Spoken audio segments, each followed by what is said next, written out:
The U.S. President Donald Trump has told U.S. media outlet Axios that he warned Israeli Prime Minister Benjamin Netanyahu. የአሜሪካው ፕሬዝዳንት ዶናልድ ጄ ትራምፕ ለእስራኤሉ ጠቅላይ ሚኒስትር ቤንያሚን ኔታንያሁ ፈጽሞ ያልተጠበቀ ማስጠንቀቂያ መስጠታቸው ተሰማ። ፕሬዝዳንት ዶናልድ ጄ ትራምፕ ዛሬ ንጋቱን ለአክሲዮስ የዜና ወኪል ቃል በቃል እንደነገሩት ከሆነ ለእስራኤሉ ጠቅላይ ሚኒስትር ቤንያሚን ኔታንያሁ ማስጠንቀቂያ ሰጥቻለሁ። ከዚህ በኋላ ኢራን ላይ ከተኮስክ ምናልባትም ብቻህን ትዋጋታለህ፣ የሚደግፍህም አይኖርም በማለት ማስጠንቀቂያ ሰጥቻለሁ ሲሉ ለአክሲዮስ ተናግረዋል። በሌላ በኩል መገናኛ ብዙሃን እንደሚሉት ያለፈው 24 ሰዓት ለፕሬዝዳንት ዶናልድ ጄ ትራምፕ ከፍተኛ የጭንቅ ሰዓት ነበር ብሎታል። በተለይም ከኢራን ጋር እየተደረሰ ነው ያሉትን ስምምነት በከፍተኛ ሁኔታ ሊያበላሽ የመጣ የሚሳኤል የተኩስ ልውውጥ ነበር የተከሰተው ብለውታል። ፕሬዝዳንት ትራምፕ በሰጡት አወዛጋቢ የዛሬ ሌሊት መግለጫቸው ዩናይትድ ስቴትስ አሜሪካ በሚቀጥሉት 2 ሳምንታት ውስጥ ድል ታውጃለች፣ ከኢራን ጋር ሁሉን ነገር ተስማምተን ጨርሰናል በማለት ይፋ አድርገዋል። ትራምፕ ይህንን ከተናገሩ ከአንድ ሰዓት በኋላም የኢራን ዋና ተደራዳሪ ጋሊባፊ ቅጥፈት ሲሉ መግለጫ ሰጥተዋል። ትራምፕ የሚሉትን ማናቸውንም ነገር ስለ ኢራን አትመኑ፣ ምንም የተደረሰ ስምምነት የለም ሲሉ አስተባብለዋል። በሌላ በኩል ኢራን በሰጠችው አስፈሪ የተባለ መግለጫ በሚቀጥሉት ቀናት ጥቃት ለመክፈት ከታቀደ በቀጠናው ሀገራት ላይ በሙሉ የሲኦል ደጅ ይከፈታል ስትል ኢራን አስፈሪ ዛቻ የሆነ መግለጫ ሰጥታለች። ውድ ቤተሰቦቻችን ይህ አዲስ ቻናል ነው። ዜናዎቻችን ሌሎች ሰዎች ጋር እንዲደርሱ ላይክ እንዲሁም ሐሳብ አስተያየታችሁን ኮሜንት ቦክስ ላይ አስቀምጡልን። እንዲሁም ቻናላችንን ሰብስክራይብ አድርጉልን። ወደ ዝርዝር መረጃው ስናቀና በቅድሚያም ባለፉት 24 ሰዓታት ውስጥ በሚሳኤል ማዕበል ተጨናንቆ ያለው የመካከለኛው ምስራቅ ቀጠና አሁን ጊዜያዊ ረፍት ማግኘቱ ተዘግቧል። በመካከለኛው ምስራቅ ያለው የጦርነት አውድማ የአሜሪካ ቀጥተኛ ጣልቃ ገብነትና የዲፕሎማሲያዊ ፍጥጫ በከፍተኛ ደረጃ እየፈተነው ይገኛል ያለው አክሲዮስ የዜና ወኪል የአሜሪካ ፕሬዝዳንት ዶናልድ ጄ ትራምፕ ለእስራኤል ጠቅላይ ሚኒስትር ቤንያሚን ኔታንያሁ የሰጡት ጥብቅ ማስጠንቀቂያ ግጭቱን ወደ ከፍተኛ ደረጃ እንዳያመራ ጊዜያዊ ረፍት ለቀጠናው ፈጥሮለታል ብለዋል። ፕሬዝዳንት ትራምፕ ለታዋቂው የአሜሪካ የዜና አውታር አክሲዮስ የዜና ወኪል ዛሬ ሌሊቱን በሰጡት ቃለ ምልልስ እንዳስታወቁት እስራኤል በኢራን ላይ የምታካሄደውን ወታደራዊ ጥቃት የምትቀጥል ከሆነ ያለምንም ደጋፊ ብቻዋን ልትቀር እንደምትችል ለኔታንያሁ ጥብቅ ማስጠንቀቂያ ሰጥቻለሁ። ከዚህ በኋላ ኢራንን ከነካት ብቻዋን ትጋፈጣለች ያልኩት ብለዋል። ቤንያሚን ኔታንያሁ ብትጠነቀቅ ይሻላል፣ ካልሆነ ግን በጣም በቅርቡ ብቻህን ትቀራታለህ፣ በምንም ጦርነት ውስጥ አላግዝህም ብዬ አስጠንቅቄያለሁ ሲሉ ትራምፕ ለአክሲዮስ የዜና ወኪል ጋዜጠኛ ባራክ ራቢድ ቃል በቃል አስረግጠው ነግረውታል። ይህ የፕሬዝዳንት ዶናልድ ጄ ትራምፕ ማስጠንቀቂያ የመጣው እስራኤል በእሁድ ዕለት በኢራን ላይ ስላቀደችው ጥቃት ለአሜሪካ በጣም የዘገየ ማሳወቂያ ከሰጠች በኋላ ነው። ይህ ጥቃት እስራኤል ቀደም ብላ በሊባኖስ መዲና ቤይሩት በሚገኘው የሂዝቦላ ይዞታ ላይ ፈጸመችውን ድብደባ ተከትሎ ኢራን በእስራኤል ላይ ላስወነጨፈችው የሚሳኤል ማዕበል አጸፋዊ የበቀል ምላሽ ነበር። ፕሬዝዳንት ዶናልድ ጄ ትራምፕ ከኢራን ጋር የሰላም ስምምነት ላይ ለመድረስ ያለችውን ጽኑ ፍላጎት በማስቀደም በቀጠናው የሚገኙ 5 ሀገራት ቤንያሚን ኔታንያሁ ላይ ጫና እንዲያሳድሩ እንደጠየቋቸው ገልጿል። እነዚህ ቀጠናው ላይ የሚገኙ 5 ሀገራት በጣም ተጨንቀዋል። እኛ እያደረግን ያለነው የሰላም ድርድርን በጣም ይደግፉታል፣ በጉጉትም እየጠበቁት ነው ያሉት ትራምፕ የሀገሪቱን ስም ግን በስም ከመጥቀስ ተቆጥበዋል። በተጨማሪም የኢራን ባለስልጣናት እስራኤል ጥቃቷን የምታቆም ከሆነ እነሱም ተኩስ እንደሚያቆሙ ለትራምፕ መልእክት እንዳስተላለፉላቸው ፕሬዝዳንቱ ተናግረዋል። በአሜሪካና እስራኤል መካከል የተደረገው የስልክ ልውውጥ ውጥረት የተሞላበት እንደነበር መገናኛ ብዙሃን የዘገቡ ሲሆን የእስራኤል ጠቅላይ ሚኒስትር ቤንያሚን ኔታንያሁ የኢራንን ጥቃት ዝም ብሎ ማለፍ የእስራኤልን ወታደራዊ የበላይነት ጥያቄ ውስጥ ይከተዋል ብለው ቢከራከሩም በመጨረሻ ግን የትራምፕን ጥያቄና ማስፈራሪያ በከፊል ተቀብለው ከታቀዱት ጥቃቶች ውስጥ አፈግፍገዋል። ይህንንም ተከትሎ ኔታንያሁ ለከፍተኛ ወታደራዊ አዛዦቻቸው በኢራን ላይ የታቀዱትን ጥቃቶች ለጊዜው እንዲሰርዙ ትዕዛዝ ሰጥተዋል ተብሏል። በሌላ በኩል የአሜሪካው ፕሬዝዳንት ዶናልድ ጄ ትራምፕ የደቡብ ካሮሊናውን ሴናተር ሊንዝ ግራሃምን ለመደገፍ በተዘጋጀው ስብሰባ ላይ ዩናይትድ ስቴትስ በሚቀጥሉት 2 ሳምንታት በኢራን ላይ ሙሉ ድል ልታውጅ ትችላለች ሲሉ ይፋ አድርገዋል። አሁን ከኢራን ጋር እየተደራደር ነው፣ እነርሱም በጣም ጥሩ ስምምነት ላይ መድረስ ከአሜሪካ ጋር ይፈልጋሉ ያሉት ትራምፕ ሁሉንም ነገር ሊሰጡን ፍቃደኞች ናቸው፣ የኒውክሊየር መሳሪያ ላለማምረትም ተስማምተዋል በማለት ትራምፕ የድርድሩን አዎንታዊ ገጽታ አብራርተዋል። አክለውም ይህንን ውጊያ እያሸነፍን ነው፣ በሚቀጥሉት 2 ሳምንታት ውስጥ ሙሉ ድል ስናውጅ ደግሞ የእውነትም አሸናፊ እንሆናለን። ይህ በቅርቡ የሚከሰትና የምታዩት ነገር ነው ብለዋል። ትራምፕ የነዳጅ ዋጋ በከፍተኛ ሁኔታ ያሽቆለቁላል፣ ይወርዳል በማለት ለደጋፊዎቻቸው የምስራች ያሉትን አብስረዋል። ምንም እንኳን ፕሬዝዳንት ዶናልድ ጄ ትራምፕ ይህንን ቢሉም የኢራን ፓርላማ አፈ ጉባኤና የኢራን ዋና ተደራዳሪ የሆኑት መሐመድ ባገር ጋሊባፍ ይህንን የትራምፕን ንግግር አጣጥለውታል። ፕሬዝዳንት ትራምፕ ስለ መግባቢያ ሰነዱ ያቀረቡት ሐሳብ ከተስማሙበት የተለየ መሆኑን የገለጹት ጋሊባፍ በሌላኛው ወገን አሜሪካ ላይ ምንም አይነት እምነት የለንም። አሁን እንኳን ትራምፕ የሚናገሩት ነገር ፈጽሞ እየተደረገ ያለ ነገር አይደለም። አንዳንድ ጊዜ ትራምፕ ስለ ኢራንና ስለ ድርድሩ ሲያወሩ ስለ ሌላ ኢራን የሚያወሩ ነው የሚመስልኝ ብለዋል። የኢራን ዋና ዓላማ ጦርነቱን ማቆም እንጂ ከአሜሪካ ጋር ግንኙነትን ወደ መደበኛ ሁኔታ መመለስና ከአሜሪካ ጋር በሰላም መኖር አይደለም በማለት የኢራንን ጠንካራ አቋም ገልጸዋል። ይህ በዚህ እንዳለ በመካከለኛው ምስራቅ ያለው ወታደራዊ ስትራቴጂ አዲስ መልክ እየያዘ ነው። የኢራን እስላማዊ አብዮታዊ ዘብ ጦር ጓድ IRGC የቆስ ኃይል አዛዥ የሆኑት ብርጋዴር ጄኔራል ኢስማኤል ቃኒ ከሆርሙዝ ወሽመጥ እስከ ባቤል መንደብ እንዲሁም ከፋርስ ባህረ ሰላጤ እስከ ቀይ ባህር የተዘረጋ አዲስና እጅግ ጠንካራ የተቃውሞ ዘንግ አክሲስ ኦፍ ዘ ሬዚስታንስ ሰፊ የሆነ የደህንነት ቀለበት መመስረቱን ይፋ አድርገዋል። ጀነራል ቃኒ በሰጡት መግለጫ እንዳሉት ከሆነ የየመንን የጀግንነት እርምጃ እናደንቃለን።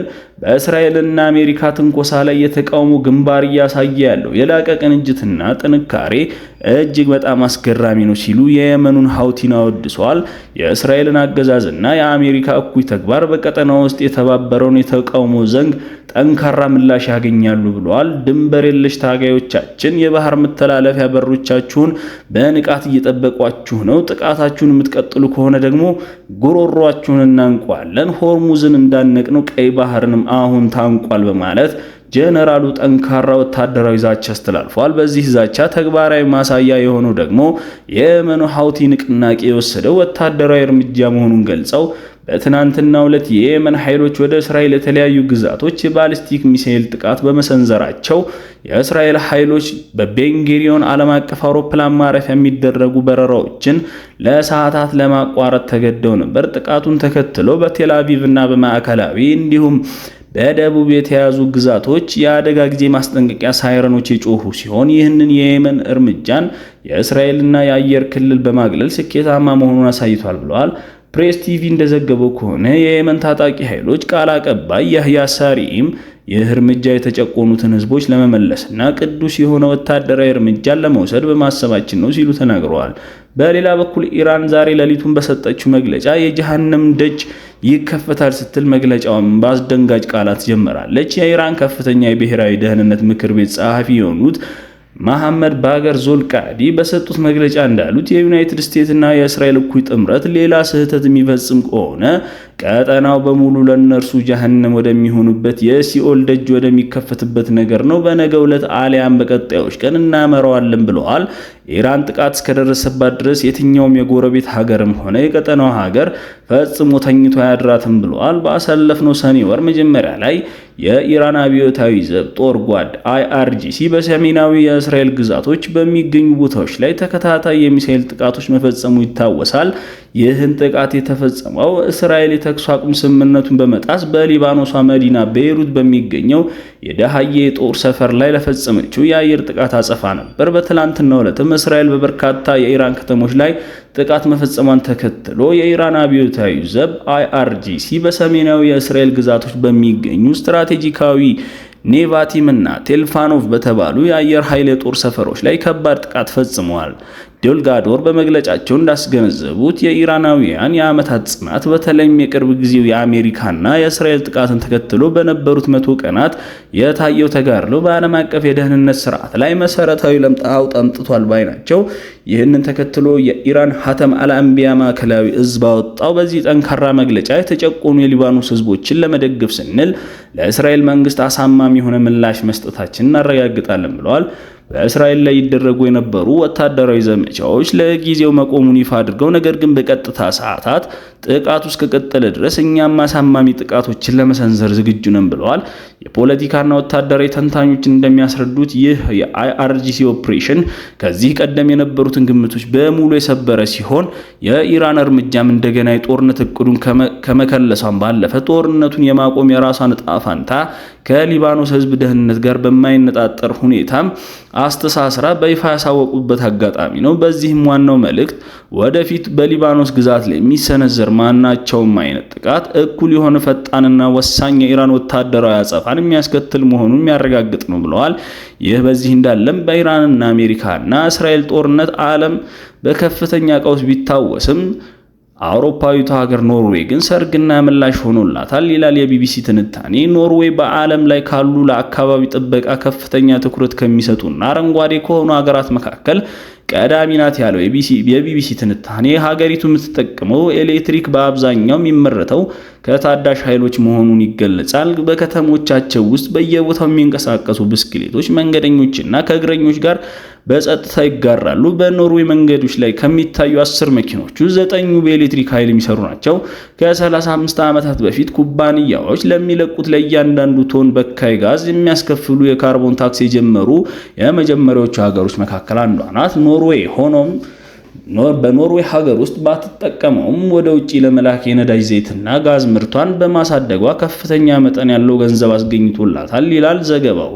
እንደ እውነቱ ከሆነ የሚለው ቢቢሲ የሀገሪቱ የወደፊቱ ዕጣ ፈንታ የተሳሰረው ህዝቦቿ የማይጠቀሙበትን ነዳጅ በመሸጥ ከሚገኝ ገቢ ጋር በእጅጉ የተቆራኘ ነው። ኖርዌይ ሀገሯን ከአየር ብክለት ለማጽዳት ጉልህ እርምጃዎች እየወሰደች ነው። ለዓለም ገበያ ከፍተኛ የሆነ ነዳጅ ማቅረቧን ባለሙያዎች የኖርዌይ ጣር ነው ብለው የሚጠሩ ሲሆን ከፍተኛ የፖለቲካና የማህበራዊ ክርክር ማስነስቶ ቆይቷል ብለዋል። ታዲያ አሁን ላይ በመካከለኛው ምስራቅ እስራኤልና አሜሪካ በኢራን ላይ የከፈቱት ጦርነት የሆርሙዝ የባህር ወሽመጥ እንዲዘጋ በማድረጉም በዓለም አቀፍ ደረጃ የነዳጅ ዋጋ ጭማሪ ማስከተሉን ለኖርዌይ ካዝና ከፍተኛ ትርጉም አለው። ከባድ ድግስ ሆኖላታል ይላል የቢቢሲ ትንታኔ። በ2025 መጨረሻ ላይ 1.9 ቢሊዮን ዶላር የሚገመት ሀብት ገቢ ሆኖ ነበር። ይህም ለእያንዳንዱ የኖርዌይ ዜጋ ቢከፋፈል በግምት ከ350 ሺህ አሜሪካን ዶላር ማለት ነው። ይህ እያደገ የመጣው የገንዘብ ቋት የኖርዌይን የጡረታ ስርዓትን የደህንነት ሁኔታ እንዲደረጅ እና ለጋስ እንዲሆን አድርጎታል በማለት ይገልጻል። አሁን አሜሪካና እስራኤል ኢራን ላይ ጦርነት ካወጁ በኋላ በመካከለኛው ምስራቅ አለመረጋጋት በመስፈኑ ባለሙያዎች የገንዘብ ክምችቱ ላይ ከፍተኛ ተጽዕኖ እንደሚያሳድር ይጋራሉ። እንደ እውነቱ ከሆነ ጦርነቱ ከተጀመረበት ጊዜ አንስቶ የኖርዌይ መንግስት ገቢ በከፍተኛ ሁኔታ ጨምሯል። የኦስሎ አክሲዮን ገቢዎች ዋጋ በከፍተኛ መጠን ኑሯል። ይህ በአብዛኛው ሀገር ውስጥ የኢነርጂ ኩባንያዎች ላይ የበላይነት የተያዘ በመሆኑ ነው። በተመሳሳይ የኖርዌይ የሌበር መንግስት የኖርዌይ የሰላም ሽልማት የምትሰጠው ሀገር ከጦርነቱ በገንዘብ ተጠቃሚነት የሚለውን አመለካከት ለመቃወም ሞክሯል። ኖርዌይ ምንም እንኳን በኢራን ጦርነት ከፍተኛ ገንዘብ ብታጋብስም ሰላም ቢሆን የበለጠ ገንዘብ ላገኝ ይችል ነበር ስትል ትከራከራለች። የሀገሪቱ የገንዘብ ሚኒስትርና የቀድሞ የኔቶ ዋና ጸሐፊ የሆኑት ጆንስ ስቶልተንበርግ ሁኔታውን ተቃርኖ ሲሉ ይጠሩታል። ኖርዌይ ከሰላም የበለጠ ታገኛለች፣ በግጭት ታተርፋለች የሚባለው ሐሰት ነው ብለዋል። የነዳጅ ዋጋ መጨመር እንደሚጠቅመን ግልጽ አይደለም ሲሉ ለኤልፓይስ ጋዜጣ ነግረውታል። ኖርዌይ አሁን በሀብት ክምችቷ በኩል ለዓለም አቀፍ ፋይናንስ ገበያዎች ከፍተኛ ተጋላጭነት አላት። አክሲዮን ገበያው ማሽቆልቆል የድፍድፍ ነዳጅ ዋጋ መጨመር ከሚረዳን በላይ በከፍተኛ ሁኔታ እኛንም እንደ ሌሎች የአውሮፓ ሀገራት ይጎዳናል ሲሉ ኖርዌይ ባለስልጣናት ራሳቸውን ከሌሎች የአውሮፓ ሀገራት ጋር ለማመሳሰል ሞክረዋል። የኖርዌይ ሀብት ክምችት ኃላፊ ኒኮላ ታንገን ለሮይተርስ የዜና ወኪል እንደነገሩት በኢራን ጦርነት ምክንያት ከፍተኛ የነዳጅ ገቢ ቢፈጠርም የአክሲዮን ዋጋ መቀነስ በገንዘብ ምንዛሬ መጨመር የተነሳ ይህ ነው የሚባል ጥቅም ሀገሪቱ አላስገኝላትም ባይ ናቸው። ሆኖም ተንታኙ እንደሚገልጹት ከሆነ አሳዛኝ እውነታ ዓለም ሲቃጠል ገንዘብ ወደ ሀገራችን በጀት በከፍተኛ መጠን ይገባል የሚለው ነው። ይህ ማወቅ ያለብን ነገር በ2022 የሩሲያ ዩክሬን ስትወር ሩሲያ ወደ አውሮፓ የምትልከው ኢነርጂ በከፍተኛ ሁኔታ በማገዷ የተነሳ ተስተውሏል ብለዋል። ከዚያ ጊዜ ጀምሮ ኖርዌይ በአውሮፓ ውስጥ ቁልፍ የነዳጅና የጋዝ አቅራቢ ሆና ብቅ ብላለች። ኖርዌይ በአውሮፓ ትልቁ የጋዝ አቅራቢና የምዕራብ አውሮፓ ትልቁ የድፍድፍ ዘይት አምራች ሆናለች። ዛሬ አውሮፓ የሚጠቀመው ጋዝ 30% እና 15% የሚሆነው የነዳጅ ዘይትን እናቀርባለን፣ እዚያም 90% የሚሆነውን የወጪ ምርታችን ልካለን ሲሉ የኖርዌይን የፋይናንስ ተንታኝ የሆኑትና ቲና ሳልቬንት ለቢቢሲ ስለ ሁኔታው ነግረውታል።